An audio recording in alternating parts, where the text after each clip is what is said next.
Hello, my name is Doron Markus, and I am the director of the San Mateo County STEM Fair.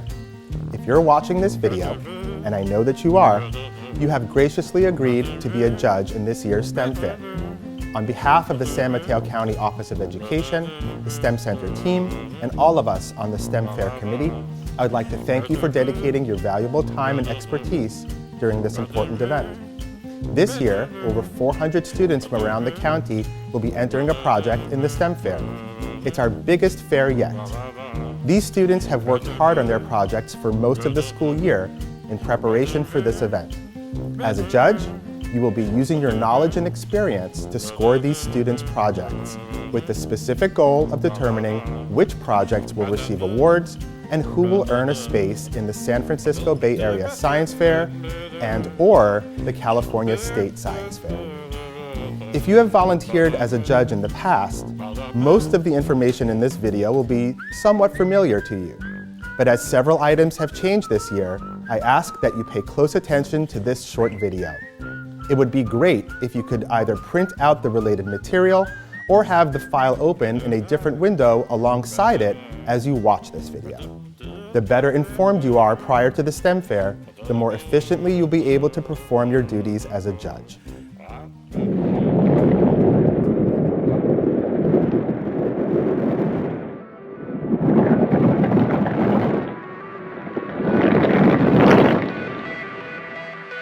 You will be playing a crucial role in the success of our STEM Fair and in the future of our students who are interested in science, engineering, mathematics, and computer science.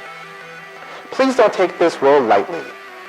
Being a judge is not easy, but it is extremely rewarding. For many students, you are the first professional that they have ever met in the field that they are showing interest. In fact, you should consider yourself an ambassador of your profession, in addition to someone who is here to judge students' projects.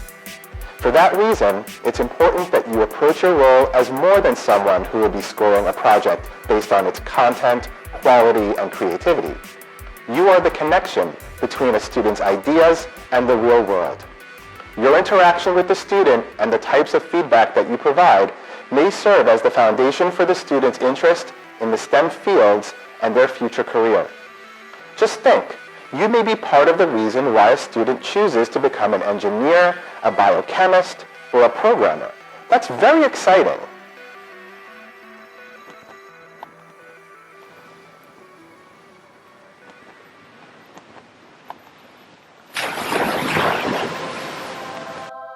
There are certain characteristics that a STEM Fair judge must possess in order to be a great STEM Fair judge. First and foremost, you must be fair. You should do your best to approach and treat every student participant in the very same way. For example, you should spend roughly the same amount of time at each project board and with each student during the interview stage. You should listen to each student's explanation of the project, even if the work is obvious to you. Remember, the types of questions that you ask should be with the intention of finding out more about how the project was done. Second, you should be as objective as possible. Base your score on the quality of work, not according to a proverbial high bar that you may have inadvertently set. Higher scores should go to projects that make breakthroughs, that correctly interpret data, that have a clever experimental apparatus, that predict experimental results with analytic techniques, and that clearly portray and explain the project and its results. A great STEM Fair judge is inquisitive. So your best tool in your judging is your ability to ask questions. Be sensitive to what the students know. Remember, you can always ask questions that the student can answer and keep the conversation going that way. This is not about stumping a student. This is about finding out if the student understands what she or he did and why. Finally, be supportive. Make eye contact. Indicate interest with body language. Be complimentary when appropriate, and use a tone of voice that conveys interest, not skepticism.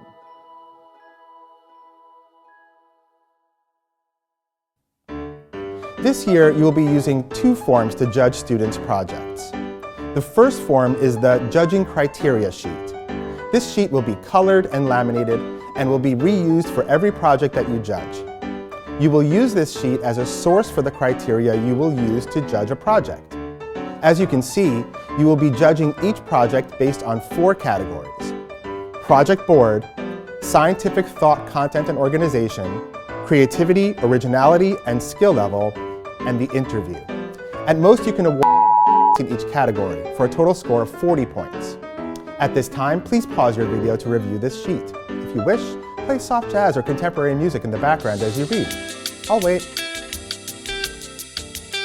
Thanks for having me back. The other resource that we'll use to judge students' projects is the project judging sheet. You will use one side of this sheet to mark the scores for 8 different projects. As you can see, all you need to do is enter the project ID number, a few words from the project title, the scores for the 4 categories, and the total score. You do not have to rank your projects. That's what the super judge will be doing once you have submitted this sheet. Again, please feel free to continue your playback of your musical accompaniment while taking a moment to review this sheet. Again, I will wait until you're ready. As I noted earlier, the 4th category for project scoring is the interview. The interview is a very important part of this judging process, as this is when students will have an opportunity to answer your questions, discuss their procedures, rationalize their experimental design, and discuss with you their conclusions, amongst many other potential topics. This is not a time for you to demonstrate your knowledge and what you would have done if you were in their position. This is a time for you to listen and learn more about the project that you are judging.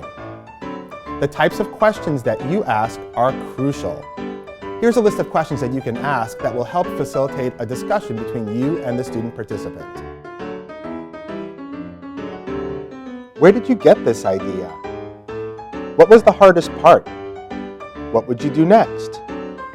What were your dependent and independent variables and your control? What would you do differently next time? What research did you do? Why are your findings important? Why did you do the experiment more than once? What did you base your conclusions on? And who helped you?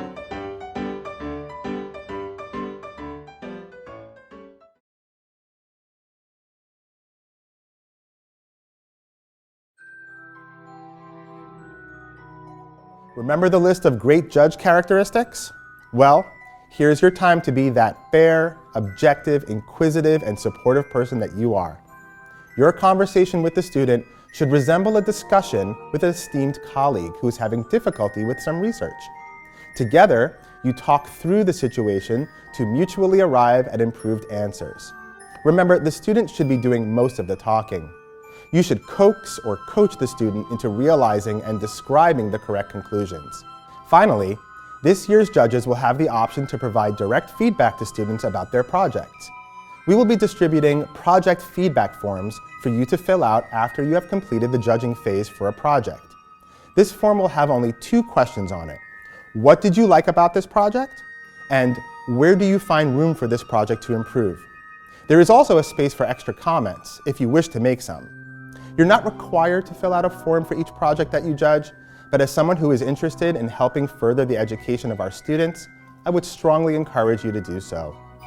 As all good teachers know, effective learning can only take place when accompanied by timely, meaningful feedback.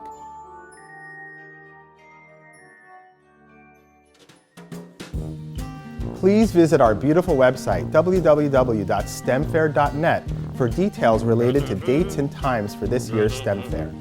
As parking is limited, I strongly encourage you to carpool or use public transportation. That said, we will do everything in our power to make the parking experience as painless as possible. That said, the earlier you get to the venue, the easier it will be for you to find a parking spot. So you may want to consider coming for the pre-judging period. That time is set aside for you to visit the projects that you will be judging, looking at them carefully, and doing as much scoring as you can before the students arrive for the official judging period. Dinner will be served, of course. Although the most obvious reason for volunteering to be a judge at the STEM Fair is to assist in the selection of the projects that get prizes, a great judge knows that you are here to ensure that the STEM Fair is a special experience in the life of every participant. Please do your best to make sure that all of the participants remember the STEM Fair as a positive experience in their lives. Again, thank you for volunteering your time to judge our students' projects. I look forward to meeting you at the STEM Fair. You may now play your music again. Please fade the music out as I end this presentation. Goodbye.